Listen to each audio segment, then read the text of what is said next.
Oi, oi, oi, pessoal, Prof. Camila, tudo bem?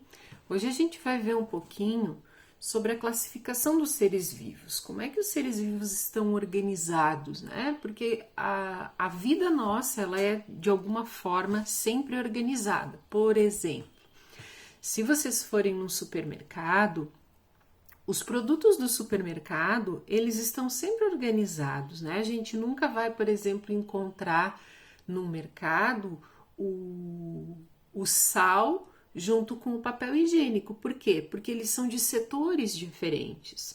Perto do papel higiênico, a gente vai encontrar os materiais de limpeza, os materiais de higiene pessoal. Perto do sal, provavelmente a gente vai encontrar farinha, açúcar, ou então o sal vai estar junto nos locais onde vende a carne. Por quê? Porque está associado ao churrasco.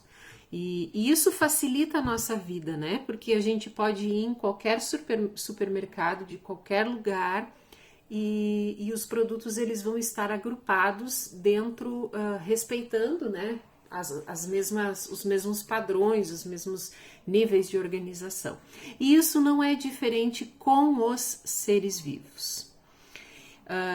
Quando a gente fala de organização, de classificação dos seres vivos, nós estamos falando da taxonomia. A taxonomia vem de uma ordem, de uma lei. Então, é um ramo, é uma parte da biologia que vai buscar identificar, que vai sempre nomear e classificar os seres vivos de acordo com o seu grau de parentesco, ou seja, com aquilo que vão ser agrupados, vão ser classificados conforme o seu grau de semelhança. A sistemática, ela busca sempre inventariar, descrever, classificar toda essa biodiversidade de espécies que nós temos e estabelecer as relações de parentesco entre estas espécies.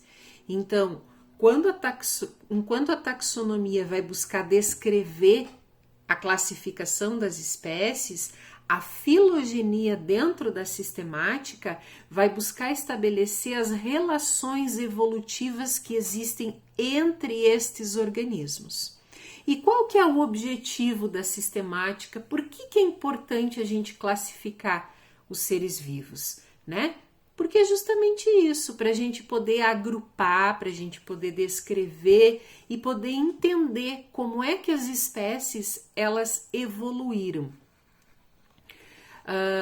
Qual é a importância da taxonomia? Por que é tão importante dentro da biologia a gente ter esta área da taxonomia?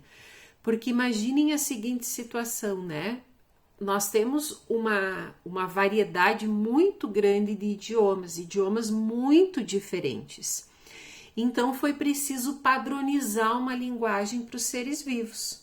Para quê? Para que essa mesma linguagem fosse utilizada independente do país, independente da cultura, independente do idioma do lugar, esta classificação e essa nomenclatura ela fosse padrão. Organizar os seres vivos em categorias taxonômicas, portanto, ela facilitou o estudo e toda a análise que sempre foi baseada em semelhanças e em diferenças. Há dois tipos, né, de classificações. No início, nós tínhamos uma classificação artificial e hoje a gente tem uma classificação mais natural. Né? A classificação artificial ela era utilizada com critérios bastante arbitrários, né? Ou seja, não eram critérios que não levavam em conta as semelhanças e as diferenças entre os seres vivos. Então, a gente classificava antigamente os animais, né, as espécies vivas, não só os animais, porque as plantas também foram classificadas. As espécies vivas quanto ao habitat, o lugar que elas viviam, né? Quanto à forma de locomoção ou quanto à alimentação. Os vegetais eram muito classificados quanto ao tamanho. Mas a gente observa, né, a ciência observou ao longo dos anos que essa classificação artificial ela apresentava muitas falhas, né? Ela não atendia às necessidades da ciência. E aí por isso então que surgiu a classificação natural. Essa classificação natural, ela é baseada basicamente nas relações de parentesco evolutivo entre os seres vivos. E quando a gente analisa o parentesco evolutivo dos seres vivos, nós consideramos aspectos morfológicos, então o aspecto morfológico da espécie, o aspecto fisiológico, o aspecto reprodutivo, o aspecto da genética e também leva em consideração o habitat, né? Então, leva-se em consideração aspectos ecológicos. Mas será que as espécies elas sempre tiveram a classificação que nós temos hoje? Não. Antigamente, nós tínhamos duas classificações. Ou as espécies pertenciam ao reino animal ou as espécies pertenciam ao reino vegetal. Mais tarde, houve uma segunda classificação, aonde foram agrupados as espécies do reino animal, espécies no reino vegetal e um terceiro e novo grupo que incluiu todos os protistas. Quem é que estava no reino protista? Todas as bactérias, todas as algas, todos os fungos e todos os protozoários. Então, toda essa galera aqui estava no reino denominado como protista. A terceira classificação, já em 1956, ela disse que a gente não podia colocar, por exemplo, bactérias junto com fungos. Então, ela fez uma quarta divisão, aonde nós tínhamos o reino animal, né? O reino vegetal ou o reino plantae, o grupo dos protistas e o reino monera, que incluía as bactérias e as cianobactérias. A ciência conseguiu evoluir um pouquinho mais e disse que não, que nós tínhamos uma quarta classificação. Nós tínhamos o reino animal, nós tínhamos o reino plantae, nós tínhamos o reino fungi, nós tínhamos o reino protista e nós temos o reino monera. Esta classificação, que iniciou em 1969, ela é a classificação dos 5 grandes reinos, que é a classificação atual que nós temos hoje em 2021. Tudo bem? Então, nós temos estes 5 grandes reinos.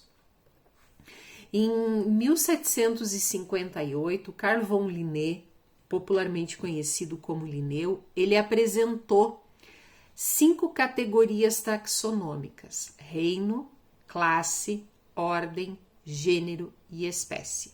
Para quê? Para cada um daqueles reinos que a gente viu.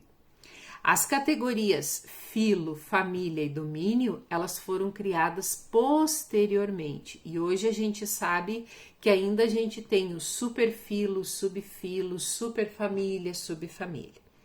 No sistema de classificação do Linneu, a espécie ela é uma unidade de classificação. Ou seja, a espécie ela é a base da classificação. Ele propôs, em razão da diversidade de idiomas que nós temos, né, de um mundo, né, multicultural, ele propôs o uso de palavras latinas. Por quê? Porque o latim era e é ainda, né, uma língua universal. E ele estabeleceu também uma nomenclatura binomial para espécie, para aquela base da classificação, ou seja, a espécie tem que ser constituída por 2 nomes, né? E aí aqui a gente tem o exemplo dos nomes da espécie. E existe um grau de parentesco entre esta taxonomia, aonde a base vai ser a espécie e aí a gente vai diminuindo, né, o grau de parentesco. Então, quanto mais próximo da espécie, maior é o grau de parentesco.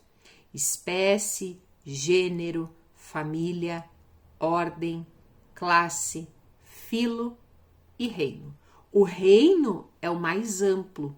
Então, eu vou ter o reino animal, o reino vegetal, o reino fungi, o reino protista e o reino monera. A partir destes 5 reinos, eu vou ter os filos. E aí, cada um dos reinos vai ter uma quantidade variável de filo. E aí, vai decrescendo até chegar na espécie, que é aonde nós temos o maior grau de parentesco, o maior número de semelhanças e de afinidades entre as diferentes espécies. Aqui eu coloco para vocês uma representação, né? Quase todo mundo tem ou conhece alguém que tem um cachorro. E o cachorro, ele é de uma espécie diferente da nossa. Então, aqui tá todas as categorias taxonômicas dos diferentes seres vivos aonde eu coloquei. Numa coluna o homem e na outra coluna o cão. Nós e o cão estamos no mesmo reino, no reino animal, no reino metazoa. O filo nosso e o filo dos cães é o mesmo, o filo dos cordados. A nossa classe é a mesma, nós pertencemos à classe mamália. Contudo, a partir da ordem, nós divergimos. Nós, homens, somos da ordem primata e o cachorro é da ordem carnívora. A família do homem é Hominidae, a família do cão é Canidae. O gênero do homem é Homo e o gênero do cão é Canis. A espécie do homem é Homo sapiens, sistema binominal, e o cão é Canis familiaris, sistema binominal, estabelecido por Linneu.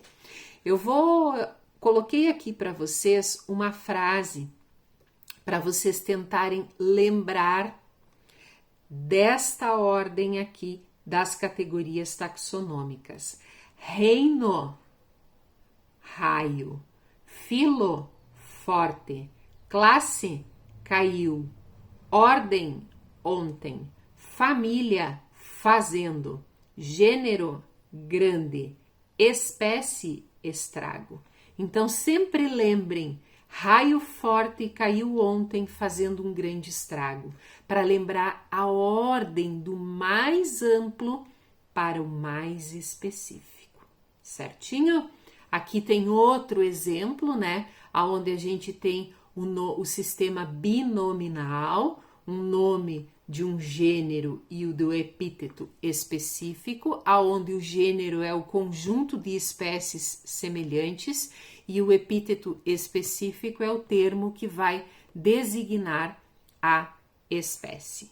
Certinho, pessoal? Entendido? O que a gente não pode esquecer, então, é que dentro das categorias taxonômicas nós temos do mais amplo, aonde eu vou ter um número maior de indivíduos, mas indivíduos com menos semelhança, e na espécie eu vou ter um número menor de indivíduos, porém com uma quantidade maior de semelhança entre as espécies, as espécies que fazem parte aqui.